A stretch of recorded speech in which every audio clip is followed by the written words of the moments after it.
Terima kasih Anda masih bersama kami. Bagi Anda yang baru bergabung, berikut kami sajikan kembali 3 berita utama hari ini.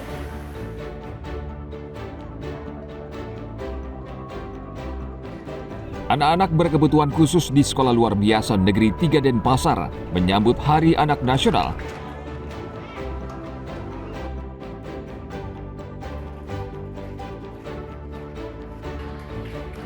Masa pengenalan lingkungan sekolah, Disdikpora pastikan tidak ada perundungan.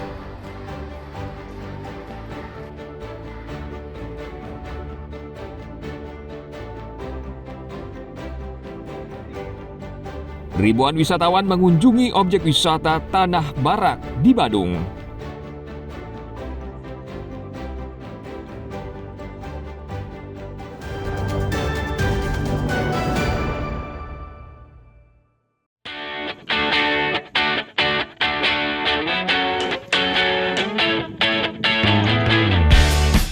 Bukan Kuta, bukan Pulau Ubud.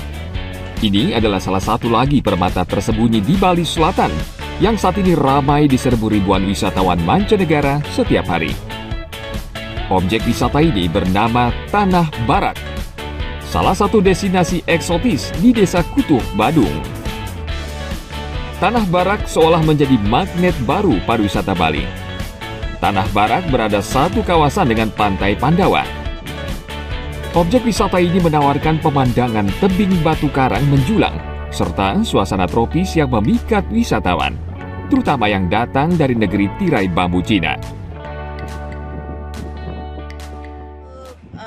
Objek Tanah Barak ini 90% itu didominasi oleh pengunjung dari Cina. Rata-rata per hari itu 1.000 sampai 2.000. Nah, kalau Cina ini datang sepanjang waktu, sepanjang musim ya.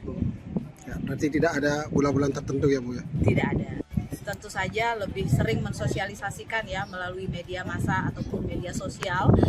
Kemudian kita bekerja sama juga dengan influencer gitu, YouTuber juga untuk lebih memperkenalkan Tanah Barak yang ada di kawasan Pantai Pandawa. Bisa dikatakan, 90% pengunjung Tanah Barak berasal dari Cina. Setiap hari, 1.000 hingga 2.000 orang berkunjung ke Tanah Barak. Terbukti, Tanah Barak bukan sekedar destinasi, tetapi juga ikon baru Bali Selatan.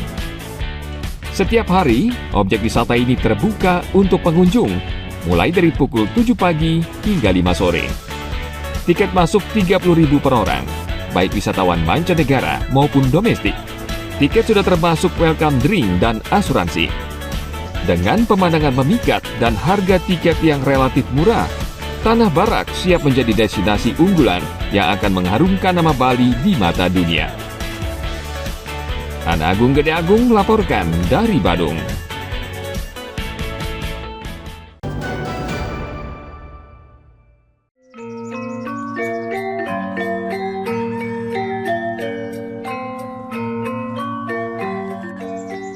Membuat ukiran di atas kayu atau permukaan batu sudah lumrah dilakukan banyak seniman atau perajin. Namun berbeda ketika melakukannya di atas lembaran daun lontar. Inilah yang dilakukan seniman di Desa Tenganan Pegeringsingan di Kabupaten Karangasem. Tangan mereka sangat terampil menciptakan karya unik klasik di atas lembaran daun lontar. Karena keunikannya ini, banyak wisatawan mancanegara membeli karya mereka. Berbeda dengan mengukir di atas kayu dan batu yang harus menggunakan berbagai jenis pahat dan palu ukir.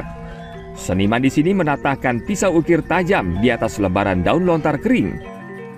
Tentu tidak mudah, bahkan rumit. Mengukir di atas daun lontar membutuhkan keahlian tersendiri karena salah sedikit daun lontar bisa robek. Di atas daun lontar ini mereka mengukir para tokoh cerita dalam pewayangan seperti Ramayana atau Perang Mahabharata. Sedangkan untuk warna digunakan buah kemiri yang dibakar hingga menjadi arang. Yang tersulit Pak, apa Pak? Bikin ceritanya, cerita Ramayana. Yang kecil-kecil ya. Kalau satu ukiran lontar tuh berapa lama ngerjainnya Pak? Sehingga jadi satu begini. Sampai 3 hari, sampai 5 harian. Kalau untuk paling diminati apa Pak sama wisatawan? ini apa namanya, hari kelahiran, kalender. Kalender Pak. Ya, kalender. Oke, betul, Pak. Itu biasa lukisan apa aja Pak yang biasa dibuat Pak? Ada ya macam-macam, ada Saraswati, Ganesha, ya, Barong, ada Pulau Bali, ada cerita Ramayana. Harga ukiran daun lontar ini antara Rp200.000 hingga Rp1.000.000, tergantung motif dan ukuran. Desa Tua Tenganan Pegeringsingan dari sejak dulu dikenal dengan karya seni lontarnya. Bahkan maestro seni tulis lontar Iwayan Budita Adnyana yang meraih berbagai penghargaan tingkat nasional juga berasal dari Tenganan Pegeringsingan. Tim Liputan melaporkan dari Karangasem.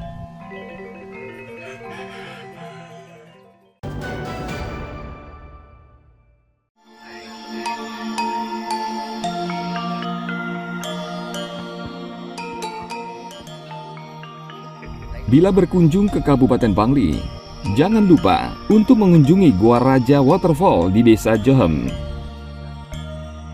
Berbeda dengan objek wisata lain di Bali, di Gua Raja Waterfall, pengunjung tidak hanya menikmati alam, namun juga berwisata sejarah dan spiritual. Hanya saja untuk mencapai lokasi membutuhkan kesiapan fisik, karena harus menapaki anak tangga selama 15 menit lalu melewati aliran sungai sepanjang 200 meter. Namun jerih payah akan terbayar ketika melihat keindahan air terjun Gua Raja. Di air terjun ini, wisatawan juga bisa menyucikan diri dengan melukat yang sudah disediakan. Selain air terjun, di Gua Raja juga berdiri Candi Tebing, salah satu peninggalan bersejarah di Bangli yang dibangun sejak abad ke-11.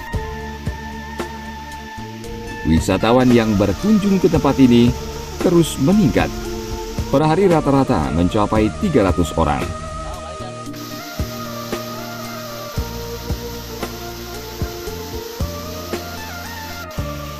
Dari zaman dahulu kala tempat ini memiliki histori tersendiri. Sehingga sekarang kami warga masyarakat bersama kelompok sadar wisata mengangkat tempat ini sebagai objek wisata baru di Kabupaten Bangli, di mana kami memiliki kelebihan. Pertama, air terjun yang memang asli alami. Kedua, ada mata air yang dulunya sebagai pengelukatan, kita sudah kemas jadi sebagai pengelukatan Siwa dan Buddha. Pesona yang ada di sini sangat indah sekali, apalagi di jam 1 sampai jam 3 itu terkadang di dalam itu ada pelangi yang muncul karena pantulan cahaya matahari dengan air terjun. Dan air terjun ini memiliki ketinggian kurang lebih 30 meter.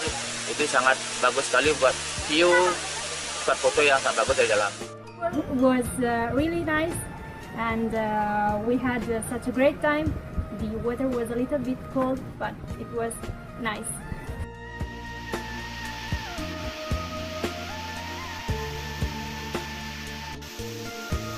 Pengelola wisata Gua Raja akan terus membenahi kawasan ini agar bisa menjadi wisata unggulan di Kabupaten Bangli dan bersaing dengan banyak tempat wisata lain di Bali. Tim Liputan melaporkan dari Bangli.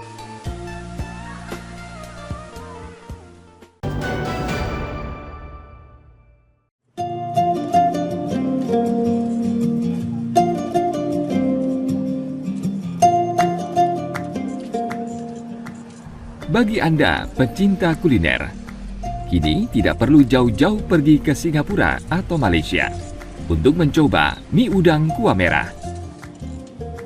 Cukup datang ke kawasan Seminyak, Kuta Badung, maka semangkuk mie udang kuah merah sudah bisa dicicipi. Meski berkonsep jajanan kaki lima, tempat kuliner mie udang ini kini menjadi incaran warga dan wisatawan yang melintas di kawasan Seminyak. Mie yang digunakan bukan seperti pada umumnya, namun mie kenyal yang teksturnya lebih menyerupai ramen Jepang. Sedangkan topping udangnya menggunakan bahan udang muara atau air tawar. Sebelum disajikan, mie terlebih dulu dimasukkan ke dalam air mendidih selama beberapa menit. Sedangkan udang direbus menggunakan kuah kaldu dari bumbu rahasia. Mie yang sudah direbus selanjutnya ditiriskan dan ditempatkan pada mangkok, lalu diguyur dengan kuah merah dari rebusan kaldu kulit udang. Satu persatu udang muara rebus kemudian ditempatkan di atas mie. Tidak lupa ditambahkan juga bawang goreng, irisan bawang merah, dan potongan daun bawang. Agar semakin gurih di lidah, mie udang dilengkapi dengan taburan bubuk koya yang terbuat dari gilingan udang kering pilihan. Selain rasanya yang menggoyang lidah, harga semangkok mie udang kuah merah ini juga sangat bersahabat, yaitu hanya Rp19.000 per porsi. Keunikan rasa yang tercipta dari tekstur mie yang halus dan kuah merah yang kental dipastikan akan membuat para pencinta kuliner ketagihan. Setiap pengunjung rata-rata bisa memesan 2 hingga 3 mangkok mie dalam sekali kunjungan.